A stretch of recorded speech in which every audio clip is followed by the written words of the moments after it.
Well, hello everyone. This is Lawrence Lucas, making a quick review of the 1974 album by John Lennon called Walls and Bridges, which is his fifth studio album. And it was released in the fall of 1974, in fact, September 26th, and it did very well on the charts. The album itself um, raced up to number one on Billboard magazine's album chart, and a single called "Whatever Gets You Through the Night" placed at number one on Billboard magazine's single chart, and another song entitled "Dream Number Nine" also made the top 10 single chart. So what I'm going to do is to listen to every, hit pause, listen to every track, and come back with my thoughts. The reason I'm doing this review on my Facebook page, I listed my favorite albums of the 1970s, and Walls and Bridges was one of them. And my nephew, I guess his curiosity got to boiling, and he said, "I haven't heard this album. I'm going to listen to it." And he did. He listened to the album in its entirety, and came back and said, "Oh, this is a great album." And then he asked me to do a review, so that's what I'm doing. So I'm going to hit pause and listen to the first track called "Going Down on Love." I think that's yeah, "Going Down on Love." I just want to also mention why this album is very special to me. Uh, when it came out, I was like 15 years old, and I requested to Santa Claus, "I want this album for Christmas," and I got it.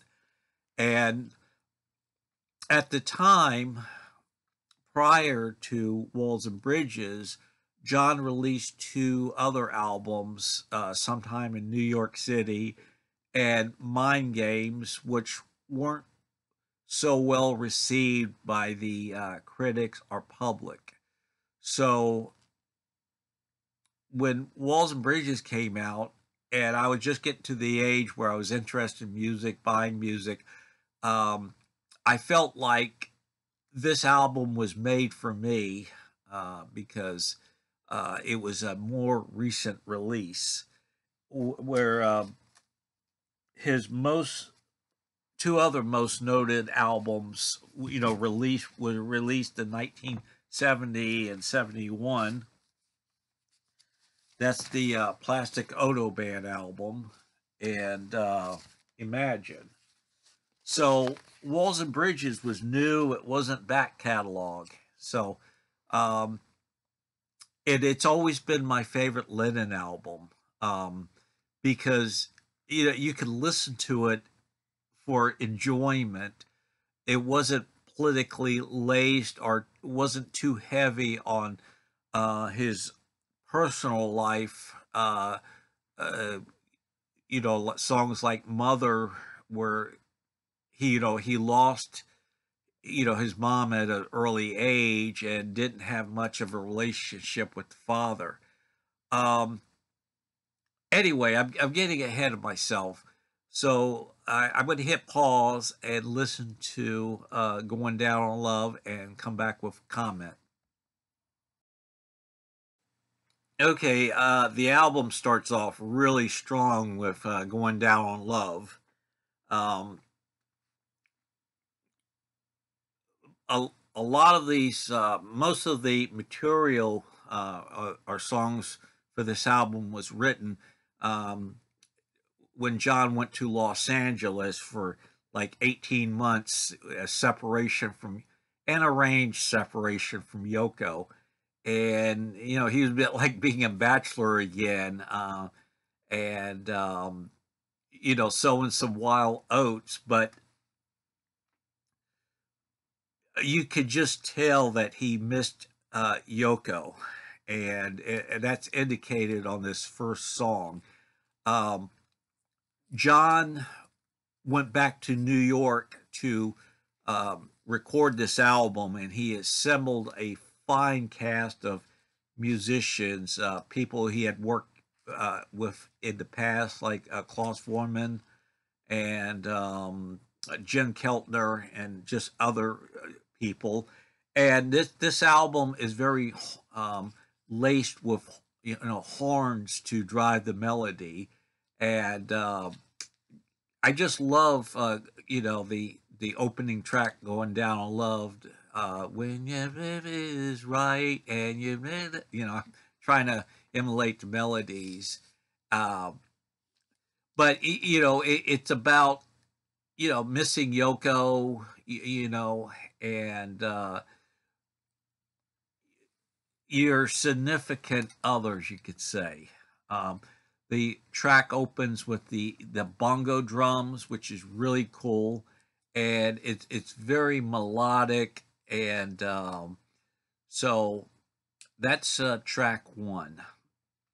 Track two, and I've heard it so many times, I don't feel like I need to go back for a re-listen, but whatever gets you through the night. And if you know the history of this song, John wrote it in kind of a response to some of the early disco hits that was happening at that time.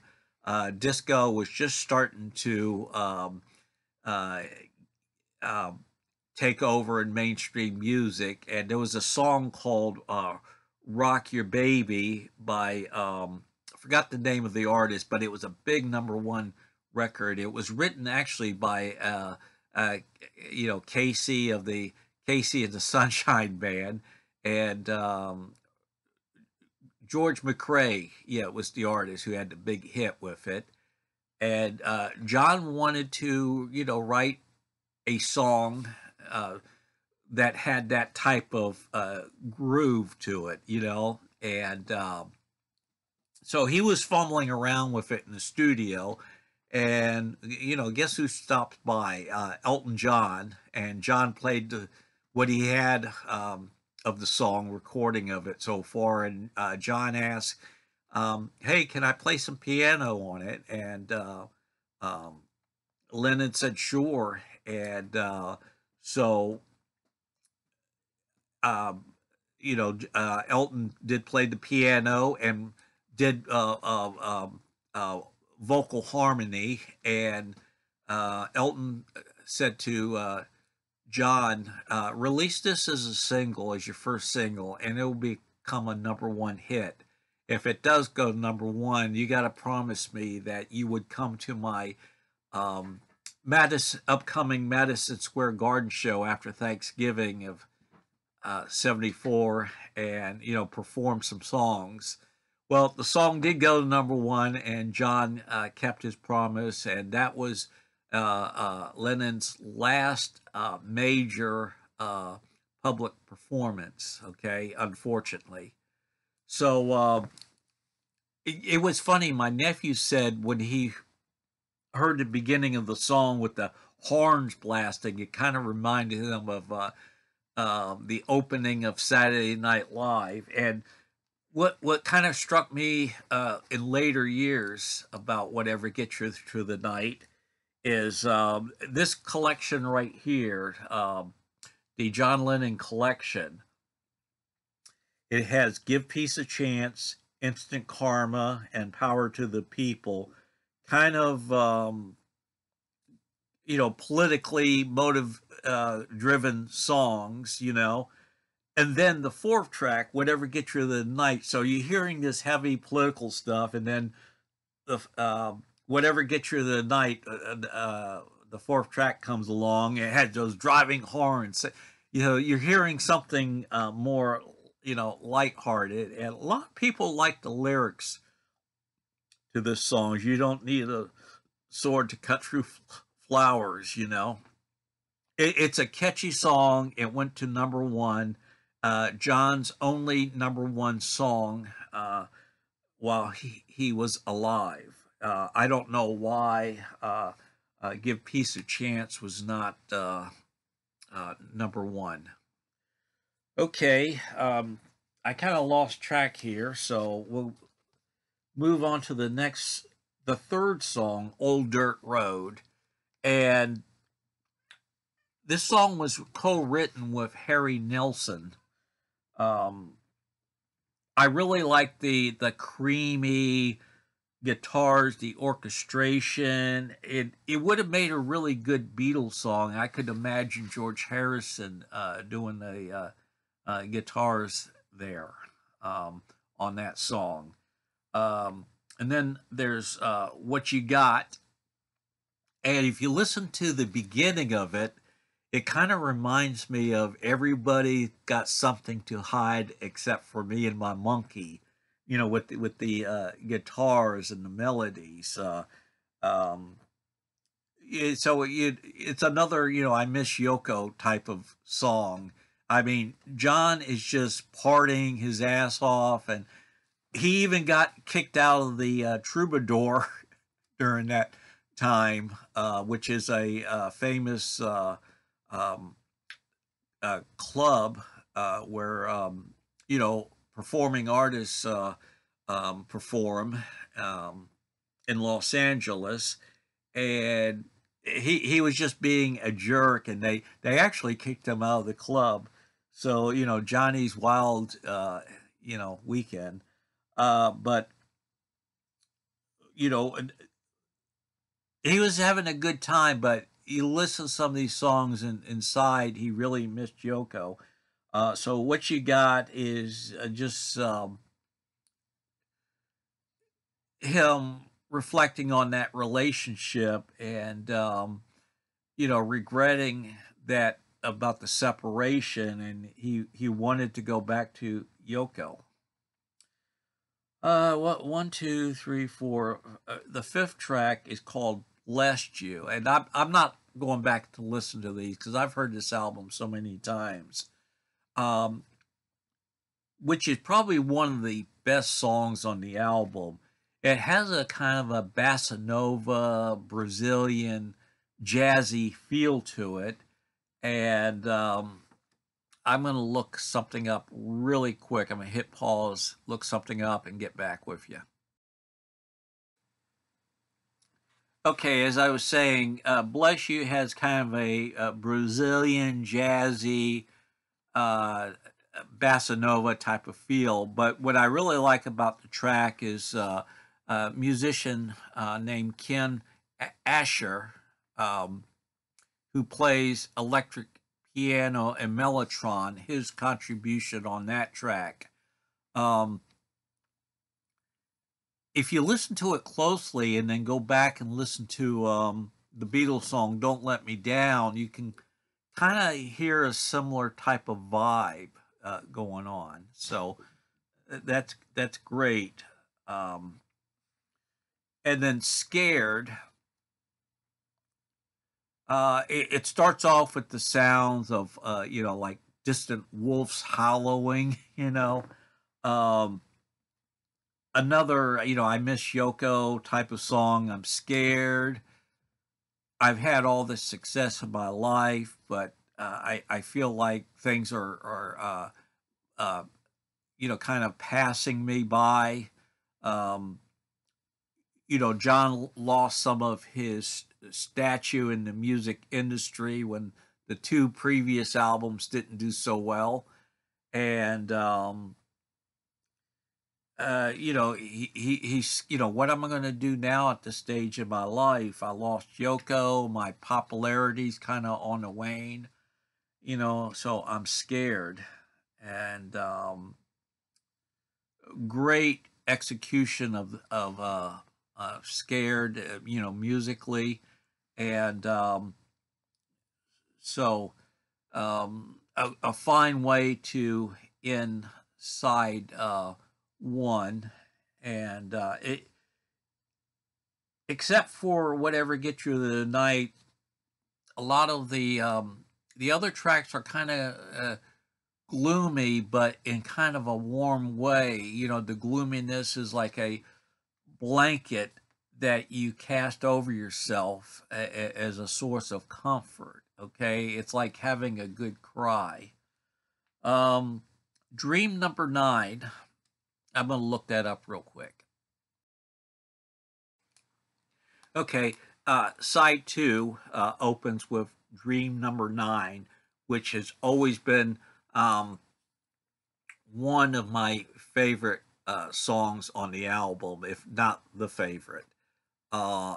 It's this very light, kind of psychedelic, dreamy feel of a song, which is always been Lennon's, stock and trade. Lennon's always been good at, kind of writing these trippy songs like uh, um, I'm Only Sleeping, Strawberry Fields, A Day in a Life. Um, songs like that, and I Am the Walrus, and big production on this song, but it sounds more, light, not heavy sounding, with the beautiful string arrangements. And John toward the end is singing something that sounds, French, and I'm not going to attempt to, uh, emulate it myself. But it's at the end of the song, and it even comes to a part where it kind of stops and comes back, and it sounds Oriental. Uh, Dream number 9 was the second single from the album, and it went to number 9 on Billboard single chart. Should have went higher, but another successful single from the album, and just excellent. The next song, put on my glasses. Surprise, surprise, Sweet Bird of Paradise. Kind of a, we're getting into a little bit of the fun, lighthearted part of the album now, and the heavy, more reflective songs of side 1. Bird of Paradise. Uh, it's very lighthearted. He wrote the song for the Ming Ping, I think was her name. She was the girl he was seeing at the time, and where um, the Lost Weekend Los Angeles thing. And Elton sings harmony on this song as well. It's a sweet, sweet, sweetie, yeah, kind of very Beatles-ish, So it's a nice, light-hearted piece of uh, of a song. Uh, and then we'll go on to Steel and Glass, which is kind of a remake of the song that appeared on Imagine, How Do You Sleep? Um, How Do You Sleep was a jab at Paul McCartney at that time, but this one seems to be more of a jab at their Beatles' former manager, Alan Klein, who was not a good manager, who had more of an interest in himself than his clientele. Um, I like this song a lot, and it's really a nice rewrite of How Do You Sleep? Oh boy, my memory is not as good as it used to be. Uh, Beef Jerky is an instrumental. It's kind of a really fun, funky um, instrumental. There's a guitar riff in it that's, I think, Lennon kind of lifted from a Paul McCartney song from Band on the Run. Let Me Roll It to You, okay? And it has all these really cool sound effects and all that, and so it's fun to listen to. Um, the next track is Nobody Loves You When You're Down and Out, which is a song of inspired by how he was feeling at his lowest during the Lost Weekend period. And again, kind of cast a little bit of aside by the music industry. Um, Lennon actually said that this was a song that Frank Sinatra should do, and it would have been great for Frank to record it, but it didn't happen. And then there's Yeah Yeah. This was a classic, 50s song, but it was redone by Lennon with his son Julian on the drums. It was to kind of a fit to fulfill a contract obligation. I'm not going into that why it was recorded, and it's just a very short piece. Um, so, in summary, I would say that Walls and Bridges was a nice comeback to form for Lennon. The musicianship and the songwriting was a lot tighter than his other two previous albums. It's sort of like in his version of the Frank Sinatra classic in the Wee Small Hours, because that Sinatra album, um, Sinatra was in kind of a similar situation as Lennon at that time. He just lost Ava Gardner, and John lost Yoko. And, he was feeling in the dumps, partying on the outside. And, but in the inside, he was feeling the lost. And, so I got this album Christmas of 2000, no, 1974. And when I first listened to it, right off the bat, and I got more into the song, I knew it was a great comeback album for Lennon.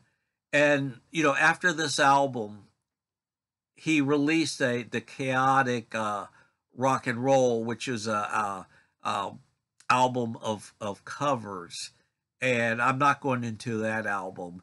And then he reunited with Yoko. He actually reunited with Yoko during his performance at Madison Square Garden with Elton John, and later Yoko and John would have a child called Sean, and they made Elton the godfather, because if it wasn't for Elton um, say come to the Madison Square Garden show and making arrangements for Yoko to come, Sean might have not been born. So after the success of Walls and Bridges and the birth of his son, John retreated from music. He wanted to be a full time father, something he missed out on when Julian was born, because Julia was, I messed up the word there. Uh, Julian was born at the beginning of height of Beatlemania, and John didn't have chance to be much of a father. So the next 5 years, John was a house husband, and Yoko took care of all the business. And when Sean got to be 5 years old, John had an itching to create music again. Due to a trip to Bermuda he took on a sailboat, he took this the we actually a storm crept up, and he took the wheel because the crew was sick, and actually sailed the boat through the storm, and that gave him a lot of confidence again. And he got to Bermuda and started writing the songs for Double Fantasy, and that album was recorded and released. And unfortunately, shortly after, John was lost through a senseless horrible um, taking of his life. But anyway, that's my review of Walls and Bridges. I hope you enjoyed it. Thank you for watching and have a good day.